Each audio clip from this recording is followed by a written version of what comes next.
Hello students, आइए आज के वीडियो में हम सुनते हैं पवन दूती कविता की व्याख्या भाग 2।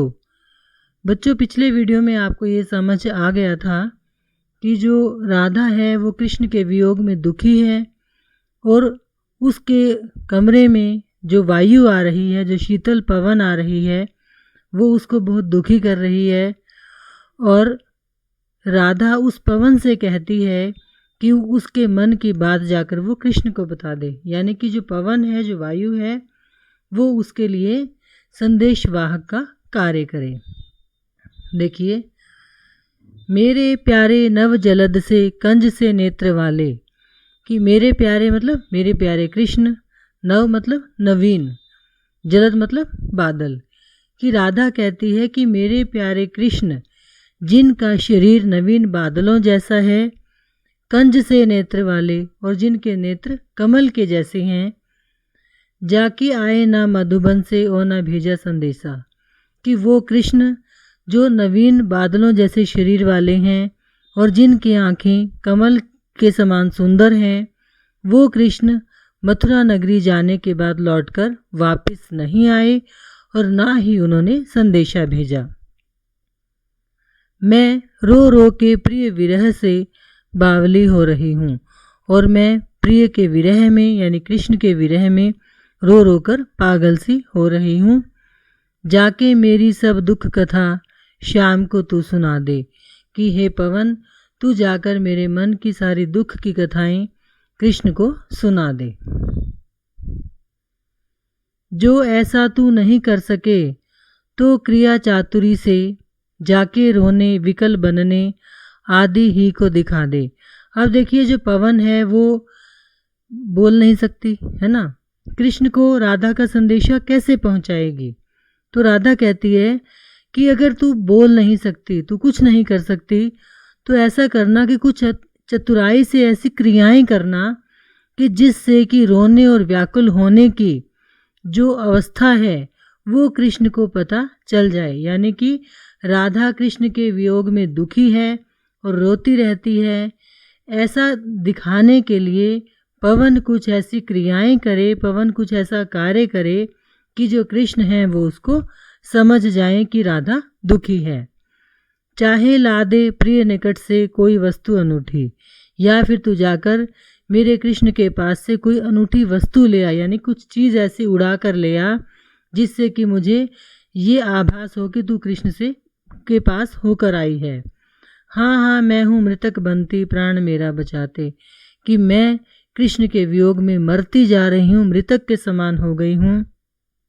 कि हे वायु, तू मेरे प्राण बचा दे। कि तू जाकर ऐसी कुछ कार्य कर, ऐसी कुछ क्रियाएं कर कि कृष्ण को पता चल जाए कि मैं कृष्ण के वियोग में व्याकुल रहती हूँ, दुखी रहती हूँ। और या फिर वहाँ से कोई ऐसी वस्तु ही ले आ जिससे कि मुझे कुछ, जैसे कहते हैं ना, कि कुछ सुख मिले, कुछ आभास हो कि कृष्ण के मेरे पास नज़दीक होने का आभास हो, क्योंकि मैं कृष्ण के वियोग में मर रही हूँ। और हे वायु, तू मेरे प्राणों की रक्षा कर। तू जाती है सकल थल ही वेग वाली बड़ी है। कि तू सकल मतलब सारे, थल मतलब पृथ्वी, कि तू तो सारी पृथ्वी पर घूमती फिरती है। वेग वाली मतलब तीव्र गति वाली है। कि तू बड़ी वेग वाली है, तीव्र गति वाली है। तू है सीधी तरल हृदया ताप उन्मूलती है। कि तू सीधी है और तेरा हृदय बड़ा तरल है, यानी कि तू सबके मन की बात को जान लेती है और दूसरों के दुखों को देखकर करुणा से भर जाती है। ताप उन्मूलती है कि दूसरों के दुखों को दूर करती है। अब वायु क्या करती है? हमारी गर्मी को, हमारे दुखों को शांत करती है। तो इसलिए राधा कहती है कि हे पवन, तू बड़ी सीधी है, तरल हृदय है, सबके दुखों का नाश करती है। मैं हूँ जी में बहुत रखती वायु तेरा भरोसा। और हे वायु, मुझे अपने मन में तेरे प्रति बहुत विश्वास है। जैसे हो ए भगिनी, बिगड़ी बात मेरी बना दे। कि हे मेरी बहन, जिस भी तरीके से हो सके तू मेरी बिगड़ी बात बना दे, यानी कि कृष्ण के पास से कोई संदेशा लेकर मेरे पास आ और मेरे मन की जो व्यथा है वो जाकर कृष्ण को सुना दे।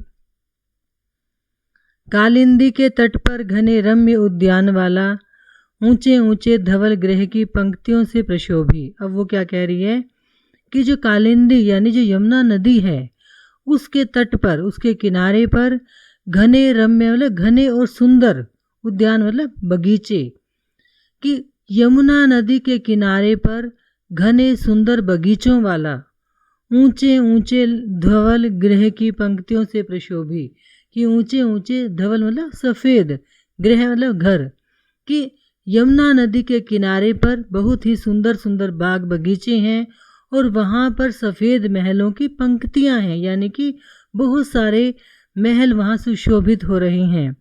जो है न्यारा नगर मथुरा प्राण प्यारा वही है, कि वो जो मथुरा नगरी है जो सबसे अलग है, सबसे सुंदर है, मेरा प्राणों से प्यारा प्रियतम वहीं रहता है। फिर से देखिए कि यमुना नदी के किनारे जहाँ पर घने और सुंदर बाग बगीचे हैं और जहाँ पर सफ़ेद सफ़ेद सुंदर महलों की पूरी पंक्तियाँ हैं, वो मथुरा नगर सबसे न्यारा है, सबसे सुंदर है, और उसी मथुरा नगरी में मेरे प्राणों से प्यारे प्रियतम रहते हैं। मेरा सूना सदन तज के तू वहाँ शीघ्र ही जा, और मेरे इस सूने घर को छोड़, तज मतलब छोड़कर, तू शीघ्र ही वहाँ जा। कहाँ जा? मथुरा नगरी में, कि तू इस घर को तो छोड़ और जल्दी से मथुरा नगरी पहुँच, जहाँ पर बहुत सुंदर सुंदर बाग बगीचे हैं और सफ़ेद रंग के महल हैं। जो ही मेरा भवन तज तू अल्प आगे बढ़ेगी, और जैसे ही मेरे घर को छोड़कर तू थोड़ा सा आगे बढ़ेगी, शोभा वाली अमित कितनी कुंज पुंजे मिलेंगी। तो वहाँ पर तुझे बहुत ही सुंदर सुंदर कुंज पुंजे मतलब कि कुंज गलियाँ मिलेंगी, यानी कि फूलों पेड़ पौधों से लताओं से घिरी हुई गलियाँ मिलेंगी। ना जाने कितनी अनंत गलियाँ मिलेंगी, अनंत बाग बगीचे मिलेंगे, अनंत लताएं मिलेंगी। प्यारी छाया मृदुल स्वर से मोह लेंगी तुझे वे, कि वो जो कुंज लताएं हैं, ठीक है ना, वो जो लताओं के गुच्छे हैं वो अपनी प्यारी प्यारी छाया से और कोमल स्वर से, आवाज़ से तुझे मोहित कर लेंगी। यानी कि वहाँ पर जो मतलब कि वो जो सुंदर बाग बगीचे हैं, उनमें जो पेड़ हैं, उनमें जो वृक्ष हैं, उनमें जो पौधे हैं, उनमें जो लताएं हैं, या रास्ते में जो लताएं लगी हुई हैं, वो अपनी छाया और अपने कोमल स्वर से हे पवन तुझे मोहित कर लेंगी।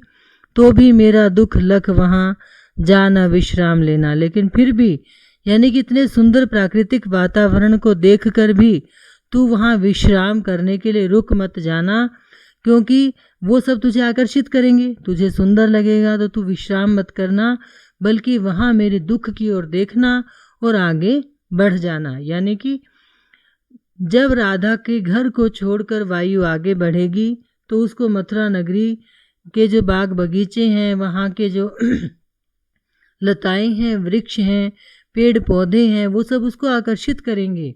उनकी जो शीतलता है, उनका जो कोमल स्वर है, वो वायु को मोहित करेगा। पर राधा कहती है कि हे वायु, तू वहाँ पर मोहित होकर विश्राम करने मत लग जाना, बल्कि मेरे दुखों की ओर भी देखना।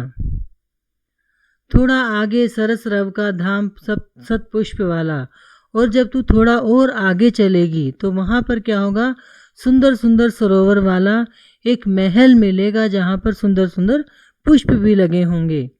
लोने लोने बहु द्रुम लतावान सौंदर्यशाली। लोने लोने मतलब सुंदर सुंदर, बहु मतलब बहुत अधिक, द्रुम मतलब वृक्ष, लतावान मतलब लताओं से लदे हुए, सौंदर्यशाली यानी कि बहुत ही सुंदर अनेकों पेड़ जिन पर लताएं भी चढ़ी होंगी और वो उस सारे महल के सौंदर्य को बढ़ा रही होंगे। प्यारा वृंदा विपिन मन को मुग्धकारी मिलेगा, कि ऐसा पूरा जो वृंदावन है वो मन को मोहित करने वाला तुझे दिखाई देगा। आना जाना इस विपिन से मुह्यमाना ना होना, लेकिन तू उस विपिन यानी वन से आना जाना तो सही, लेकिन वहाँ पर मोहित होकर रुक मत जाना, बल्कि मेरा संदेशा लेकर आगे बढ़ना और मथुरा नगरी में पहुँच जाना। Thank you.